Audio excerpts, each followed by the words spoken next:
Hello, welcome. तो स्वागत है आपका फिर से मेरे यूट्यूब चैनल में एजुकेशन ऑनलाइन।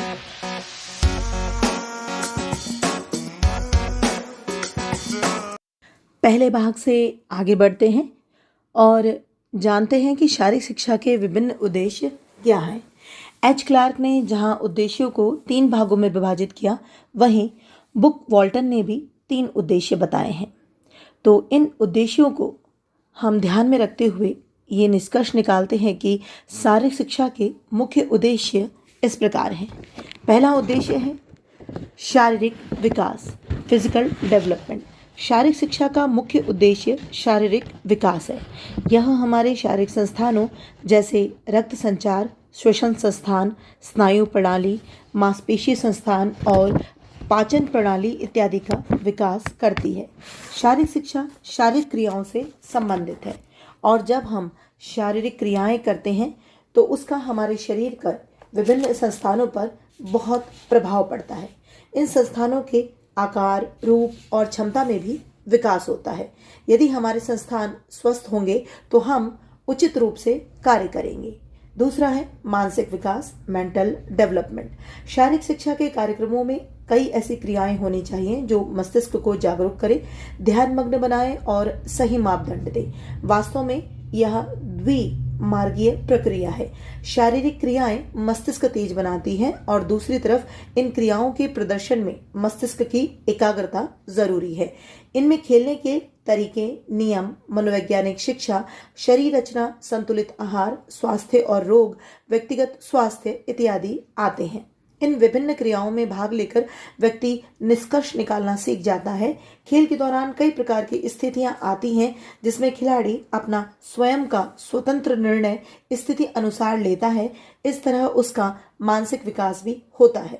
सामाजिक विकास, सोशल डेवलपमेंट। इस उद्देश्य का संबंध सामाजिक गुणों के विकास से है जो कि जीवन में अच्छे समायोजन के लिए जरूरी है। शारीरिक शिक्षा का कार्यक्रम इन गुणों को बढ़ाने के लिए कई रास्ते बताता है।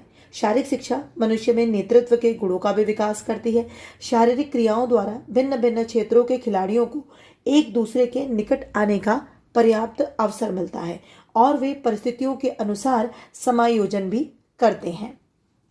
इस प्रकार उनमें मित्रता की भावना विकसित होती है। यह सहयोग, सम्मान, अच्छा खेल, संयम, खेलने की भावना, संतावना इत्यादि गुणों को सीखने का अच्छा स्रोत है। इन गुणों द्वारा शारीरिक शिक्षा के कार्यक्रम विकसित होते हैं और समाज में एक अच्छे तथा स्वस्थ वातावरण का निर्माण होता है। चौथा है नाड़ी पेशीय समन्वय, न्यूरो मस्कुलर कोऑर्डिनेशन। यह उद्देश्य नाड़ी संस्थान तथा मांसपेशीय संस्थानों में समन्वय स्थापित करता है। शारीरिक शिक्षा की ये क्रियाएं नाड़ी संस्थान व मांसपेशीय संस्थान के मध्य समन्वय स्थापित करने के लिए अवसर देती हैं। खेलों की विभिन्न स्थितियों में हमारा नाड़ी संस्थान व मांसपेशीय संस्थान विकसित होता है। अच्छा नाड़ी संस्थान शारीरिक क्रियाओं की थकान को दूर करने में भी सहायक होता है। शारीरिक क्रियाएं करने से हमारा रिएक्शन टाइम कम हो जाता है। शारीरिक क्रियाएं हमारे शरीर को उचित गति देती हैं। इस तरह शारीरिक क्रियाओं द्वारा नाड़ी संस्थान व मांसपेशीय संस्थान कुशल बनता है। भावनात्मक विकास, इमोशनल डेवलपमेंट। शारीरिक शिक्षा का मुख्य उद्देश्य व्यक्ति का भावनात्मक या संवेगात्मक विकास करना भी है। व्यक्ति में अनेक भावनाएं या संवेग होते हैं जैसे खुशी, आशा, ईर्ष्या, घृणा, डर, दुख, क्रोध, आश्चर्य, कामुकता तथा एकाकीपन। इन संवेगों के ऊपर यदि व्यक्ति का उचित नियंत्रण न हो तो वह असामान्य व अनियंत्रित हो जाता है। संवेग व्यक्ति के लिए बहुत महत्वपूर्ण होते हैं लेकिन इसकी बहुत अधिकता खराब भी होती है। शारीरिक शिक्षा के कार्यक्रम इन संवेगों को विकसित भी करते हैं तथा इसके ऊपर नियंत्रण करना भी सिखाते हैं। शारीरिक शिक्षा के कार्यक्रमों में भाग लेकर व्यक्ति अपनी भावनाओं पर पूर्ण नियंत्रण करने लगता है। छठा है स्वास्थ्य का विकास, डेवलपमेंट ऑफ हेल्थ। शारीरिक शिक्षा का उद्देश्य व्यक्ति के स्वास्थ्य का विकास करना भी है। यह व्यक्ति की स्वास्थ्य संबंधी आदतों का विकास करती है, संक्रामक रोगों से बचाव की शिक्षा भी प्रदान करती है। मनोरंजन के लिए अनेक कार्यक्रम होते हैं। आधुनिक युग में शारीरिक शिक्षा के कार्यक्रम चिंता, दबाव व तनाव को काफ़ी सीमा तक कम भी करते हैं ताकि व्यक्तियों के स्वास्थ्य को उन्नत किया जा सके। पिछले वर्षों की अपेक्षा आजकल के विद्यार्थियों की सोच काफी अलग है। यह एक तथ्य है कि समाज, समुदाय व परिवार की संरचना में मुख्य परिवर्तनों तथा आधुनिक तकनीक के परिणामस्वरूप विश्व का संकुचन, ये सभी शक्तियां आधुनिक युवा वर्ग को प्रभावित करती हैं। ये परिवर्तन सारे समाज को, विशेष रूप से शिक्षा को प्रभावित करते हैं। वास्तव में कल की शिक्षा आज के विद्यार्थियों की आवश्यकताओं को पूरा नहीं कर सकती। ठीक उसी प्रकार कल की शारीरिक शिक्षा आज की बदलती आवश्यकताओं को पूरा नहीं कर सकती। सर्वप्रथम शारीरिक शिक्षा एवं मनोरंजन का केंद्रीय परामर्श बोर्ड सन 1950 में अस्तित्व में आया। इस बोर्ड के द्वारा भारतवर्ष में शारीरिक शिक्षा के स्तर तथा दशा में सुधार लाने के लिए विभिन्न सुझाव तथा सिफारिशें की गई। इसने विद्यालयों में शारीरिक शिक्षा एक अनिवार्य विषय के रूप में लागू करने का सुझाव दिया गया। इसने शारीरिक शिक्षा के अध्यापकों के चयन के लिए कुछ मानक स्टैंडर्ड फिक्स करने का सुझाव दिया तथा प्रशिक्षण के लिए योग्यताओं को निर्धारित करने का भी सुझाव रखा। इसने सन 1958 से शारीरिक शिक्षा के क्षेत्र में नेतृत्व, प्रशिक्षण तथा अनुसंधान के लिए छात्रवृत्तियों को देना भी प्रारंभ कर दिया। इसने राष्ट्रीय फिटनेस कोर के कार्यक्रम को सारे देश के शारीरिक शिक्षण संस्थानों में शुरू कर दिया। सन 1954 में खेलों के स्तर को बढ़ावा देने के लिए अखिल भारतीय खेल परिषद का गठन किया गया। खेलों का स्तर बढ़ाने के लिए अनेक प्रशिक्षण शुरू किए गए। इस परिषद के परिणाम स्वरूप खिलाड़ियों के लिए कोचिंग कैंप शुरू किए गए तथा खेलों को बढ़ावा देने के लिए स्टेडियम, जिम्नेजियम व स्विमिंग पूल का भी निर्माण किया गया। खेलों के विकास पर विशेष रूप से ग्रामीण क्षेत्रों पर बल दिया गया।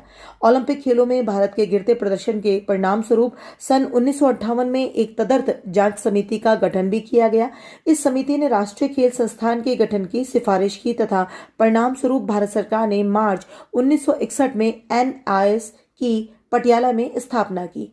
इसके मुख्य लक्ष्य विभिन्न खेलों में प्रशिक्षकों को तैयार करना, प्रशिक्षकों के तकनीकी तथा अन्य स्तरों को ऊंचा उठाना, खेलों के बारे में नवीनतम जानकारी प्राप्त करना, अध्यापकों के लिए सेमिनार व उन्मुखी कार्यक्रम का आयोजन करना, सभी व्यक्तियों को अपनी खेल प्रतिभा को दर्शाने के बराबर अवसर प्रदान करने के लिए भारत सरकार ने सन 1970-71 में खेल प्रतिभा खोज का प्रारंभ किया। इन सभी प्रयासों के साथ भारतवर्ष के लोग खेलों की ओर आकर्षित हुए। सन 1982 में यहाँ पर एशियाई खेलों का आयोजन भी बड़ी धूमधाम के साथ किया गया। सन 1984 में भारतीय खेल प्राधिकरण साई अस्तित्व में आया। NIS का विलय भारतीय खेल प्राधिकरण में हो गया। इसकी स्थापना खेलों को बढ़ावा देने के लिए, युवाओं में खेल प्रतिभा खोजने के लिए तथा पोषण की आवश्यकताओं को पूरा करने के लिए खेल सुविधाएं प्रदान करने, स्टेडियम का प्रयोग करने तथा उनको उचित दशा में बनाए रखने के लिए किया गया। यह खिलाड़ियों को छात्रवृत्ति भी प्रदान करता था। आजकल स्वास्थ्य के बढ़ावे तथा बीमारियों के बचाव संबंधी आंदोलन, सुयोग्यता आंदोलन, वेलनेस मूवमेंट व पुष्टि आंदोलन पर भी काफी बल दिया जा रहा है। इन आंदोलनों के परिणाम स्वरूप शारीरिक शिक्षा के अध्यापक अब पाठ्यक्रम में लघु स्वास्थ्य और पोषण को पाठों में शामिल कर रहे हैं। पिछले कुछ दशकों के दौरान शारीरिक शिक्षा के क्षेत्र में अनेक परिवर्तन हो चुके हैं। अब यह एक बहुआयामी विषय बन चुका है। आइए अब बात करते हैं भारत में उपलब्ध विभिन्न शारीरिक शिक्षा के कोर्स पर। आजकल शारीरिक शिक्षा के नियमित कोर्स का चयन महत्वपूर्ण हो रहा है। शारीरिक शिक्षा के क्षेत्र में अब विभिन्न स्तरों पर सुनिश्चित पाठ्यक्रम उपलब्ध है तथा ऐसे अनेक प्रशिक्षण संस्थान हैं जो विद्यालय शिक्षा तथा स्नातक होने के उपरांत छात्रों को शारीरिक शिक्षा से जुड़े विभिन्न कोर्स कराते हैं। शारीरिक शिक्षा में स्नातक की डिग्री 3 से 4 साल तक की होती है। इसमें छात्रों के पास चुनने के लिए कई विशिष्ट कोर्स उपलब्ध होते हैं। अगर हम स्नातक डिग्री की बात करें तो यहाँ BA शारीरिक शिक्षा, B.Ed योगा, B.Ed शारीरिक शिक्षा, B.Ped शारीरिक शिक्षा और BSc शारीरिक शिक्षा एवं खेल उपलब्ध है। डिप्लोमा कोर्स की बात करें अगर तो योग शिक्षण प्रशिक्षण में डिप्लोमा, शारीरिक शिक्षा में डिप्लोमा, योग में डिप्लोमा, योग तथा शारीरिक शिक्षा में डिप्लोमा, मूवमेंट शिक्षा में स्नातकोत्तर डिप्लोमा, योग में स्नातकोत्तर डिप्लोमा तथा योग तथा प्राकृतिक चिकित्सा में स्नातकोत्तर डिप्लोमा। इसी प्रकार सर्टिफिकेट कोर्सों में हमारे पास एरोबिक्स, योग तथा प्राकृतिक चिकित्सा, योग विज्ञान और योग में सर्टिफिकेट कोर्स उपलब्ध हैं। और अगर हम मास्टर डिग्री की बात करें तो एमए योग, एमपीएड, एमए शारीरिक शिक्षा, एमफिल शारीरिक शिक्षा और यहाँ तक कि उच्च शिक्षा में पीएचडी शारीरिक शिक्षा भी उपलब्ध है। इस क्षेत्र में मास्टर डिग्री प्रोग्राम इन छात्रों के कौशल विकास के लिए डिजाइन किया गया है जिन्होंने स्नातक डिग्री कार्यक्रमों में शारीरिक शिक्षा प्राप्त की है। इस विषय में मास्टर डिग्री प्राप्त व्यक्तियों को प्रायः शिक्षण संस्थानों द्वारा तथा बोर्डों का प्रिंसिपल व डायरेक्टर जैसे कई बड़े नेतृत्व पद भी प्राप्त होते हैं। जो छात्र इस क्षेत्र में मास्टर डिग्री प्राप्त करना चाहते हैं उनके पास स्नातक डिग्री, बैचलर डिग्री अत्यंत आवश्यक है। तो दूसरा भाग यहीं तक।